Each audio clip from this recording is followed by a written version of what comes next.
相信福尔摩斯的名字大家都耳熟能详了。那么关于华人神探李昌钰博士的威名，小伙伴是否知晓呢？他曾参与侦破8000多件国际重大刑事案件，经办过肯尼迪总统谋杀案、辛普森杀妻案等举世瞩目的大案，被誉为当代福尔摩斯、现场重建之王、科学神探。今天老烟斗就给大家说一件李昌钰博士最神的一宗奇案——康州岁母鸡杀人案。1986年11月3日，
男子名叫基斯梅奥，他自称是海伦所雇佣的一名私人侦探，主要负责搜集海伦的丈夫理查德的出轨证据。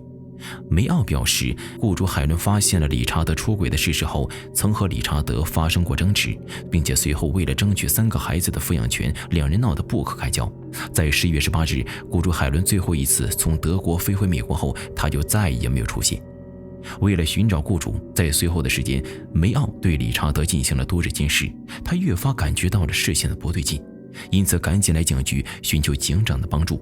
梅奥怀疑海伦已经遭遇不幸，而直接凶手很可能就是他的枕边人理查德。究竟哪一方才是出轨方？海伦的失踪案背后真相是谁？警局马上控制了相关人员，并且更加深入调查。这时候，另外一个重要的证人出现了，海伦的同事罗拉。罗拉告诉警方，海伦在回家之前似乎曾经透露出一些不同寻常的消息。当时的海伦发现了理查德存在外遇，于是就决定回家正式提出离婚，还曾对自己说，如果他出了什么事，千万不要怀疑是意外，要站出来主持公道，替他伸冤。所以海伦的失踪与理查德关系匪浅呐。与此同时，第3个关键性的证人出现了，是负责海伦离婚案的女律师。女律师表示，1个多月前，海伦的确曾向她咨询离婚事务，还聘请律师帮忙争取3个小孩的抚养权。同时，她也表示理查德存在暴力倾向，有时还会动手打他。与此同时，警官发现理查德的供词中也存在着不可掩饰的漏洞。对于海伦的下落，理查德给不同的亲友说了不同的版本，一会儿说他不知道他去哪儿，一会儿又说他去了丹麦的母亲家看望住院的母亲。这些谎言让警方越来越怀疑理查德就是海伦失踪的真实原因。然而，仅凭怀疑显然没法拘留他的，警方需要的是证据。12月4日，警方建议理查德进行测谎实验，理查德信任同意。令人意外的是，仪器显示他并未说谎，与海伦的失踪确无瓜葛。警方大为尴尬，不得不暂停调查。尽管如此，还是有个人不肯放弃，那就是前头所提到的私人侦探梅奥。梅奥仔细调查过理查德，他知晓这个男人表面上看只是一个普通男人，实际上并非等闲之辈。理查德早年是一名空军飞行员，还曾参加过 CIA 的秘密行动，在越南、老挝等地执行过多次任务，心理素质极好。后期甚至自费参加了警员训练课程，可以说对于警方的侦查手段了如指掌，又骗过一台测谎仪，简直是易如反掌。为了说服警方重启调查工作，梅奥和海伦的一些朋友、律师们决定自己去寻找证据。梅奥听说理查德曾经把他们卧室里的地毯切成好几块，然后分别扔掉了。于是他找了一帮破烂王，在堆积如山的垃圾堆中翻了好久，终于找到几块和卧室地毯相似的碎块，并交给警方检验。而负责检验的正是日后大名鼎鼎的华裔神探李昌钰博士。然而遗憾的是，毯子碎片上并未发现人血残留。不过鉴于海伦亲友的持续抗议，当地警方还是督促警方全面开展调查，务必有个交代。于是圣诞前夕，警方拿到了搜查令，并在理查德带着孩子去佛州度假的空档，依法对他的住处进行了搜查。果然，疑点立刻浮出水面，海伦和理查德家的床、柜等家具似乎都换过地方。这些奇怪的现象引起了李昌钰的强烈好奇心。一方面，他命令手下查厨房、壁炉等地；另一方面，直接找到了海伦的好友丽萨来协助重建现场。在经过4个小时的搜寻，李博士在卧室的床角发现了几处非常细微的血点，经鉴定属于 O 型血，与海伦的相同，并通过 PGM 检测判定这些血迹应该是3个月之内留下的，并且有被清洗的痕迹。血迹的位置非常特殊，只有当被害人已经躺倒在地，借血受击打时才会喷溅到这里，一切似乎都显得明显起来。不过此时警方依然缺少一个最重要的证据，尸体去哪里了？李昌钰博士和警察们先是仔细搜查了一遍理查德家后院，没有任何挖掘的痕迹，甚至连理查德在附近所拥有的一块26英亩的土地都出动了大批警力、警犬来搜索，依旧一无所获。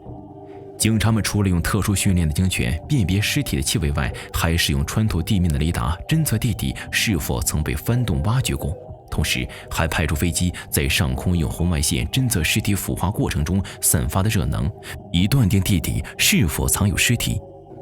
可所有的搜索都无功而返。不过这时候警方发现了一条隐蔽的线索。根据信用卡记录，理查德在11月13日用300多美元购买了一个很大的冰柜，但警方在屋子内并未找到这个冰柜，很明显是已经被他丢弃了。而且同期理查德还在一家5金商铺花900美元租借了一个大型的工具。这2样大型工具的运输无疑和海伦的失踪案有着密切联系。那么这2个大件现在又被理查德运输到了哪里呢？于是警方在理查德家附近设置路卡，询问每个驾车经过的人，在18日即第2天晚上是否看到任何可疑的车辆和行人。这时候第4位关键性的证人出现了。37岁的约瑟夫·海因是当地的道路维修工。1986年10月20日凌晨3点半，即海伦失踪的次日，他正在路上撒沙子铲雪，忽然间一辆卡车停在湖边的路旁。这辆卡车后面拖着一台古怪大东西，一个男人站在车旁，低着头不知道在干啥。约瑟夫凑近一看，那是一个碎木机，这在冬季非常罕见。车旁边还站着一个男子，恶狠狠地瞪了他一眼，挥手让他快开走。约瑟夫心里想，这大冬天的，一大早谁会开着个碎木机出来呀？于是对这个事情记忆犹新。当警方拿出照片给他辨认时，更是一下就认出当时那个男子就是理查德。看来那900美元的租金正是用于租赁一台碎木机的，并且根据海因先生的描述，警方推测那辆车和碎木机是朝着西边开去的，而目标非常可能就是佐阿湖。众人立即驱车来到佐阿湖，此时湖边的岸上还散落着一些碎木片以及一个撕成碎屑的信封。李博士马上派了2位侦查人员去检查这台碎木机，偏偏这个机子清洗得十分彻底，侦查人员在这台机上仍旧一无所获。那么理查德费这么大的力气把一台花了大价钱的碎木机深更半夜地运到湖边，究竟是要做什么呢？李博士迅速想到了一个恐怖的推测：理查德可能用碎木机把海伦的尸体打成碎片，然后和木屑一块倒入了湖水中。然而，推测说服不了陪审团。为了还原事件的真相，在如此寒冷的天气，李博士带领纽顿警方的法证小组开始了艰难的搜索工作。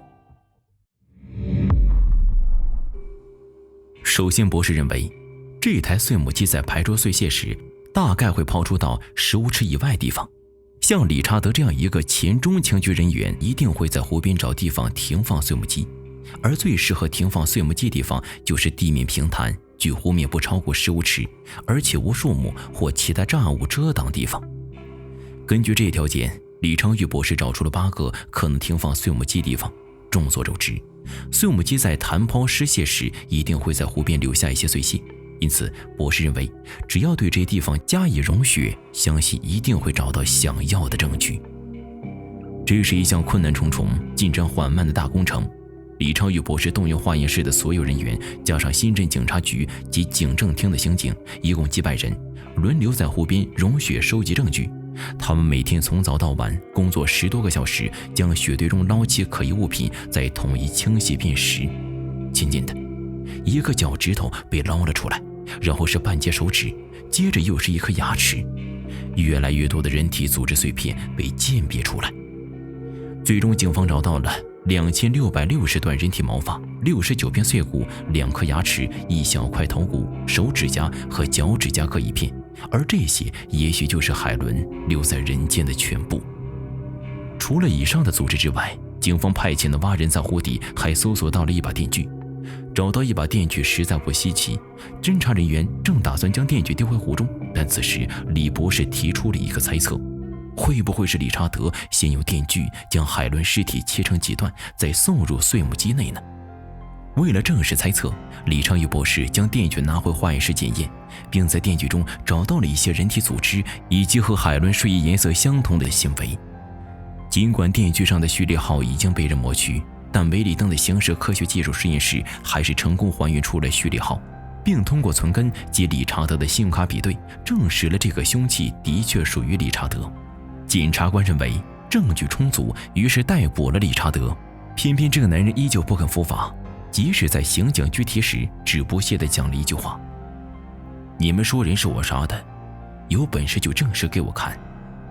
”1987年1月，理查德涉嫌杀妻碎尸一案在康州新伦敦市开庭审理。